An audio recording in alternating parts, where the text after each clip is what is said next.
মাননীয় সদস্যবৃন্দ,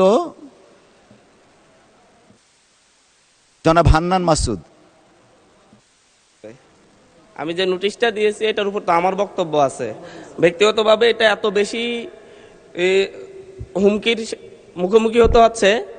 মাননীয় স্পিকার, আমি আসলে নির্বাচনের আগ থেকেই আপনারা জানেন আমি যে অঞ্চলে জন্ম নিয়েছি সেই অঞ্চলে একটি দ্বীপাঞ্চল, এবং যেখান থেকে ইলেকশন করেছি সেই জায়গায় ভূমিদস্যু জলদস্যুদের উৎপাত অনেক বেশি। এটা ধারাবাহিকভাবে গত পরশু আমি হাতিয়া থেকে আসার সময়ও প্রশাসনিকভাবে এবং বিভিন্ন মারফতে জানতে পেরেছি। আমি যে ফেরিতে করে আসতেছিলাম আমার উপর আক্রমণের জন্য ডাকাত দল প্রস্তুতি নিয়েছিল, তারপরে প্রশাসনের সহযোগিতা আমি সেখান থেকে এসেছি। এর আগেও আমি 2 বার আক্রমণের শিকার হয়েছি, নির্বাচনের সময় 3 বার আক্রমণের শিকার হয়েছি।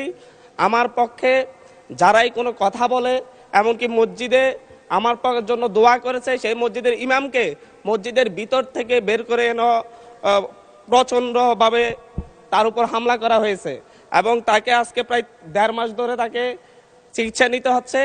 আমার উপর যারা আক্রমণ করেছে আমি আপনাকে সেই জায়গায় কিছু নোটিশের সাথে কিছু ডকুমেন্টস দিয়েছি যে সরাসরি অস্ত্র হাতে আমাকে কোফাতে আসা হয়েছে। একজন সংসদ সদস্য হিসাবে আমি এই বিষয়টা এখানে উপস্থাপন করতে বাধ্য হচ্ছি, কারণ এই জায়গাটায় আমি মনে করি সন্ত্রাসীদের কোনো রাজনৈতিক ঠিকানা নেই। প্রতিনিয়ত বিভিন্ন একটি রাজনৈতিক দলের পদধারী এবং বিভিন্ন ক্ষেত্রে পূর্বের ফ্যাসিবাদী লোকজন তারা সরাসরি ফেসবুকে থেকে একটি রাজনৈতিক সংগঠনের এখনকার শেল্টারে থেকে ফেসবুকে ভিডিও আকারে আপনারা যদি তদন্ত দেন, তদন্তে আমরা রিপোর্ট পেশ করব, ভিডিও দিব, এবং প্রত্যেকটা রেকর্ড আমাদের কাছে আছে যে তারা কিভাবে আমাকে হত্যার হুমকি দিচ্ছে, এলাকায় ঢুকতে না দেওয়ার হুমকি দিচ্ছে। আমি তো আমার যেই এলাকা যেখান থেকে আমি নির্বাচন করছি সেই এলাকায় আমাকে নিরাপদে যাওয়ার ব্যবস্থা করতে হবে, নিরাপদে আমাকে থাকার ব্যবস্থা করতে হবে, আমার সাথে যারা নেতাকর্মীরা চলাচল করবে তাদের নিরাপত্তা দিতে হবে। এটা একজন বিশেষ অধিকারের ব্যাপারে, এটা বিশ্বব্যাপী একজন সংসদ সদস্যের বিশেষ নিরাপত্তা বিধান করা রাষ্ট্রের দায়িত্ব, সরকারের দায়িত্ব। অথচ আমার উপর সরাসরি ভিডিওতে এবং সংবাদ মাধ্যমে প্রকাশিত সরাসরি অস্ত্র হাতে আমাকে কোপাতে আসা ব্যক্তিও এখন যখন আবার আমার নেতাকর্মীদেরকে হুমকি দিচ্ছে, তাহলে তো আমি অবশ্যই নিরাপত্তাহীনতায় ভুগবো। তো এই ব্যাপারটা অবশ্যই গ্রহণ করে আমি মনে করি একটা তদন্তে পাঠানো দরকার, সংসদীয় তদন্ত হতে পারে, এবং কারা এই ব্যাপারে আমাদেরকে, আমি সহ আমার নেতাকর্মীদেরকে কিভাবে হত্যার হুমকি দিয়ে এবং এখন এলাকায় থাকে সরাসরি আক্রমণ করে, এমনকি আমার উপর আমার নিরাপত্তা দিতে যাওয়া পুলিশের উপর আক্রমণ হয়েছে। নট এ সিঙ্গেল আসামি অ্যারেস্ট হয়েছে। ভোটের দিনে আমার উপর আমার গাড়ি বড় হামলা করে, আমার গাড়িতে 6টা কুপির দাগ এখনো আছে, এখনো তারা এলাকায় ঘুরে বেড়াচ্ছে। বিটিভির সাংবাদিককে কুপিয়েছে, এখনো এলাকায় ঘুরে বেড়াচ্ছে। এই প্রত্যেকটা আসামির ক্ষেত্রে দেখা যাচ্ছে তৎকালীন ইউনিয়ন বিএনপির সভাপতিকে হত্যা করেছে, ইউনিয়ন বিএনপি সদস্যকে হত্যা করেছে।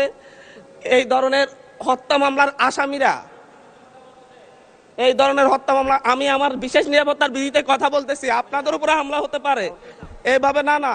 মাননীয় স্পিকার, এটা একেবারে মাননীয় সদস্য, আমি আমার নিরাপত্তার কথা বলছি, আমি কনসার্ন জানাচ্ছি, এবং আমার উপর যদি পরের বার আক্রমণ হয় সেটাকে ট্রেজারি বেঞ্চ থেকে দায়িত্ব নিবে কিনা এটা তাহলে বলুক যে আমরা দায়িত্ব নিব, আমরা সরকারের দায়িত্ব আছে, পরেরবার যদি আপনার উপর আক্রমণ হয় আমরা দায়িত্ব নিব। আমি বসে যাচ্ছি, আর নয় বলতে হবে যে যারা এই সন্ত্রাসী কার্যক্রম করে তাদেরকে আইনের আওতায় আনবো আমরা।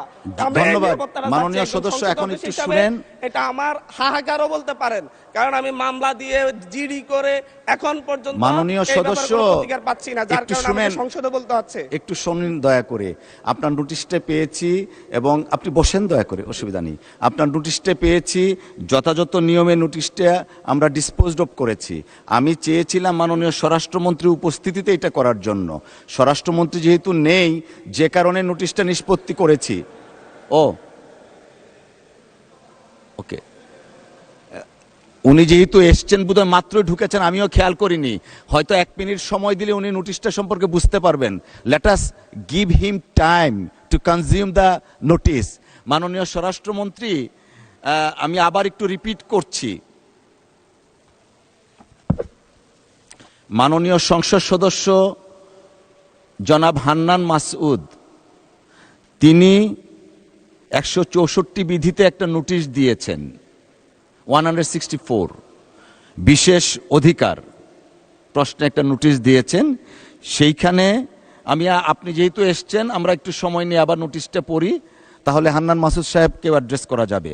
উনার নোটিশের বক্তব্য হচ্ছে, বাংলাদেশ জাতীয় সংসদের একজন সদস্য হিসাবে আমার জান মাল সম্মান এবং মর্যাদা রক্ষা করা মহান জাতীয় সংসদের দায়িত্ব বলে আমি মনে করি।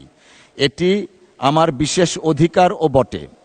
বিগত 25শে ফেব্রুয়ারি 2026 ইংরেজি তারিখে নির্বাচন পূর্ববর্তী ও পরবর্তী সহিংসতায় ক্ষতিগ্রস্ত পরিবারকে দেখতে গেলে আমার গাড়িবহরে আমাকে হত্যার উদ্দেশ্যে সন্ত্রাসী হামলা চালানো হয়, যার প্রতিবাদে জামায়াত, এনসিপি সহ বিভিন্ন রাজনৈতিক দল বিবৃতি প্রদান করে। এছাড়াও 29শে মার্চ 2026 তারিখে মহান সংসদে বক্তব্যের প্রেক্ষিতে আমার বিরুদ্ধে অত্যন্ত অশালীন, মানহানিকর, নিন্দনীয় গর্হিত স্লোগান ও বক্তব্য দেয়া হয়, যা আমার বাক স্বাধীনতা হরণের শামিল বলে আমি মনে করি। অনলাইনে বারবার আমাকে হত্যার হুমকি দেয়া হচ্ছে। এটা হলো ওনার নোটিশ। আমাদের বক্তব্যটা এমন, মাননীয় সদস্যের উত্থাপিত বিষয়টি অত্যন্ত দুঃখজনক। কোনো সংসদ সদস্যের উপর বা যে কোনো ব্যক্তির উপর এরূপ হামলা অনাকাঙ্ক্ষিত, তবে বিষয়টি সাম্প্রতিক কোনো নির্দিষ্ট বিষয়ের মধ্যে সীমাবদ্ধ নয়। এছাড়াও মাননীয় সদস্যের বিরুদ্ধে কে বা কারা এই ধরনের বক্তব্য দিয়েছেন তা নোটিশে স্পষ্ট নয়।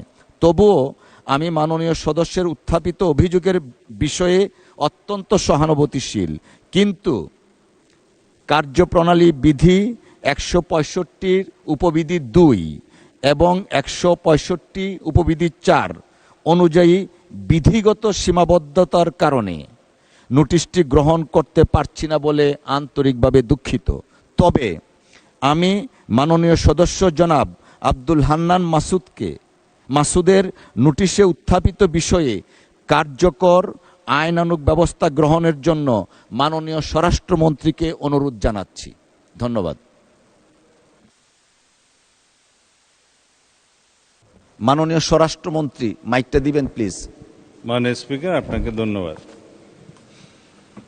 মাননীয় সদস্য যথাযথভাবেই বিধি মোতাবেক তার নোটিশটি প্রদান করেছেন বলে আমার বিশ্বাস, এবং বিধি মোতাবেক আপনি সেটা নিষ্পত্তি করেছেন, আপনার সিদ্ধান্ত জানিয়েছেন।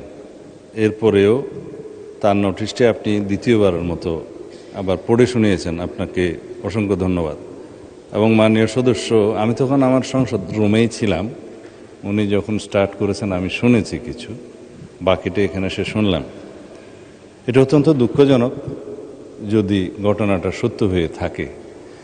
তো এই বিষয়ে আমি এখনও অনুরোধ করব, মাননীয় সংসদ সদস্য কোনো যদি জিডি অথবা মামলা সংশ্লিষ্ট থানায় না করে থাকেন, এখনও তিনি ইচ্ছা করলে সেই বিষয়ে ওনার অভিযোগ সংশ্লিষ্ট থানায় দায়ের করতে পারেন, এবং সেই বিষয়ে আমরা আইনানুগ ব্যবস্থা নেব।